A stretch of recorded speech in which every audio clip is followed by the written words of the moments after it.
Shalom,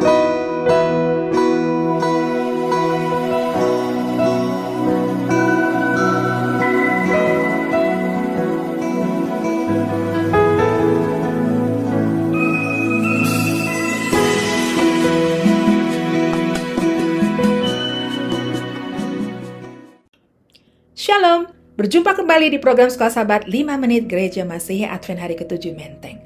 Program ini dibuat untuk memastikan jantung kerohanian kita tetap berdetak.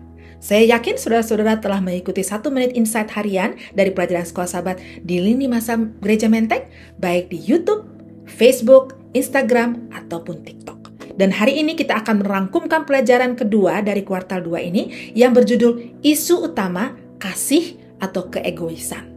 Pelajaran pekan ini berdasarkan buku Kemenangan Akhir pasal 1 dan 2. Saya harap saudara-saudara sudah memilikinya. Jika belum, segeralah miliki buku ini. Sebab di dalamnya terkandung pengetahuan akan akhir dunia kita, serta sejarah-sejarah yang perlu kita pelajari agar kita tidak terjatuh ke dalam tipu muslihat iblis. Dan supaya kita tetap bisa bertahan dalam memegang janji Yesus akan kedatangannya yang kedua kali. Ayat hafalan kita terdapat dalam kitab Yesaya 41 ayat 10. Janganlah takut, sebab aku menyertai engkau. Janganlah bimbang, sebab aku ini Allahmu. Aku akan meneguhkan, bahkan akan menolong engkau. Aku akan memegang engkau dengan tangan kananku yang membawa kemenangan.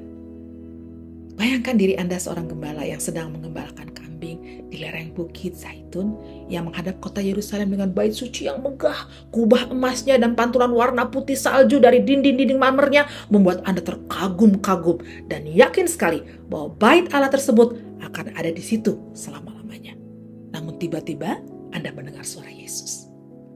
Aku berkata kepadamu, sesungguhnya tidak satu batu pun di sini akan dibiarkan terletak di atas batu yang lain. Semuanya akan diruntuhkan.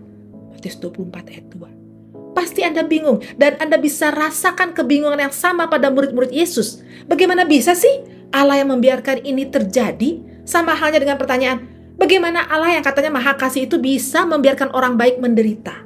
Sedangkan orang yang tak mengenal Dia atau orang jahat terlihat makmur dan sejahtera? Mari kita telah lebih lanjut. Allah melihat jauh ke masa depan. Dan Ia memiliki rancangan keselamatan, bukan kecelakaan. Ia ingin semua manusia selamat dan hidup selama-lamanya bersama dengan Dia di kerajaan surganya nanti. Ketika Yesus melihat kehancuran Yerusalem, Ia menangis. Hatinya hancur. Yohanes 1 ayat 11 mengatakan, Ia datang kepada milik kepunyaannya, tetapi orang-orang kepunyaannya itu tidak menerimanya. Bayangkanlah jika Anda ditolak oleh bangsa Anda sendiri, betapa sangat kecewa dan terpukulnya Anda. Yesus terlebih lagi, Ia yang menciptakan manusia, termasuk bangsa Yahudi, ditolak, bahkan dibunuh oleh bangsanya sendiri. Hatinya hancur berkeping-keping, mata jadi penuh dengan air mata, sebab selama berabad-abad Ia mengulurkan tangannya yang penuh kasih kepada umatnya, namun mereka tetap menolaknya. Pemberontakan mereka telah menyebabkan mereka kehilangan perlindungan ilahinya. Dia mengizinkan konsekuensi alamiah dari pemberontakan itu untuk berkembang. Dan akhirnya membawa malapetaka kepada umat manusia menolak uluran belas kasihannya. Jadi bukan Allah yang menyebabkan pembantaian anak-anak tak berdosa dalam penghancuran Yerusalem. Itu adalah perbuatan iblis, bukan perbuatan Allah. Iblis senang dengan perang, karena perang membangkitkan nafsu terburuk dalam hati manusia. Sebagian besar orang Kristen tinggal di Yerusalem pada tahun 70 Masehi itu, saat Yerusalem dihancurkan, berasal dari bangsa Yahudi. Allah ingin menyelamatkan sebanyak mungkin umatnya. Itulah sebabnya Dia memberikan instruksi yang sangat jelas. Kalau tentara Romawi mendekat, mereka harus melarikan diri dari kota itu. Ketika tentara Yahudi mengejar tentara Romawi yang tiba-tiba mundur, ketika itulah umat Kristen dapat keluar dari pengepungan kota itu dan melarikan diri ke Pela di Perea, seberang sungai Yordan. Ini bukti bagaimana Allah turut campur tangan untuk memelihara orang Kristen. Ia berdaulat dan mengatur berbagai peristiwa di bumi demi tercapainya tujuan ilahinya.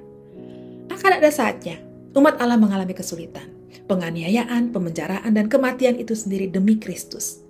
Tetapi bahkan di saat-saat yang paling menantang dengan serangan iblis yang paling ganas sekalipun, Allah menopang dan memelihara gerejanya.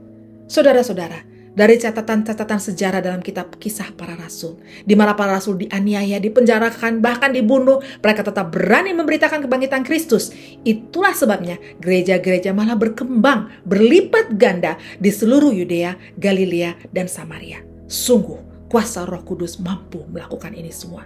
Jadi sekarang ketika saudara merasa sengsara dan terancam bahkan teraniaya oleh karena memberitakan Injil, janganlah gusar dan gelisah, sebab dengan iman yang teguh, saudara akan dikuatkan oleh Roh Kudus. Sebab ada tertulis dalam Kisah 1 ayat 8, tetapi kalau Roh Kudus turun ke atas kamu, kamu akan menerima kuasa dan kamu akan menjadi saksiku di Yerusalem dan di seluruh Yudea dan di Samaria dan sampai ke ujung bumi. Gereja Kristen mula-mula bertumbuh bukan hanya karena para anggotanya memberitakan Injil, tapi juga karena mereka, ini yang paling penting, menghidupkan Injil. Orang-orang percaya meneladani pelayanan Kristus yang sangat peduli kepada orang-orang. Tujuan Injil adalah untuk memulihkan gambar Allah dalam diri manusia. Pemulihan ini mencakup penyembuhan fisik, mental, emosional, dan spiritual. Dalam pertentangan besar yang berkecamuk di alam semesta, iblis ingin merusak gambar Allah dalam diri manusia. Tapi Kristus telah menang di atas kayu salib. Dalam Yohanes 10 ayat 10, Yesus mengungkapkan rencananya bagi kita masing-masing. Pencuri datang hanya untuk mencuri dan membunuh dan membinasakan. Aku datang supaya mereka mempunyai hidup dan mempunyainya dalam segala kelimpahan.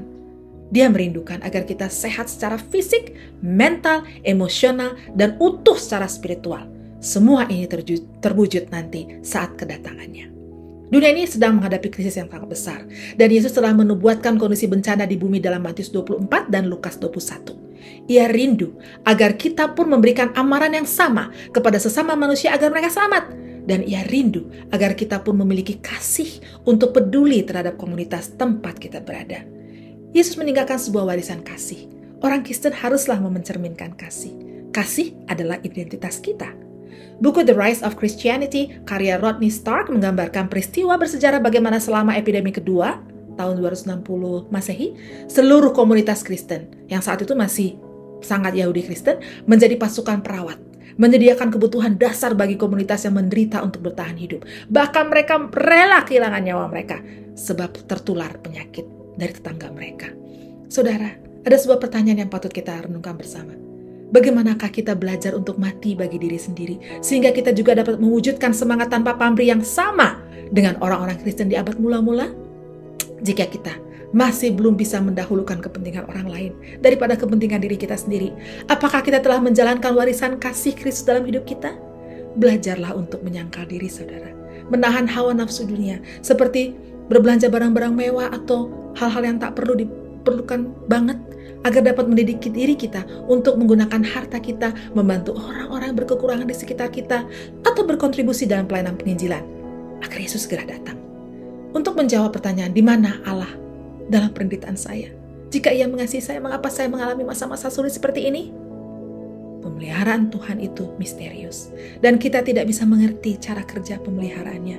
Namun kita dapat mempercayainya, dan tidak boleh meragukan kebaikannya di masa-masa lampau, sebab sejarah telah membuktikan betapa besar kasih Allah kepada manusia ini, sehingga Ia rela datang ke dunia dan mati menebus kita di kayu salib, dan berjanji akan memulihkan kembali keadaan dunia yang rusak ini, yang penuh dengan ketidakadilan ini, ketika Ia datang kembali. Berpeganglah kepada janjinya. Jangan undur, saudara. Tetaplah berbuat kasih, sebab itu adalah yang utama dan abadi. Kiranya Tuhan memberkati kita semua. Sekolah Sabat bersahabat, bersemangat, semua terlibat, jangan terlambat.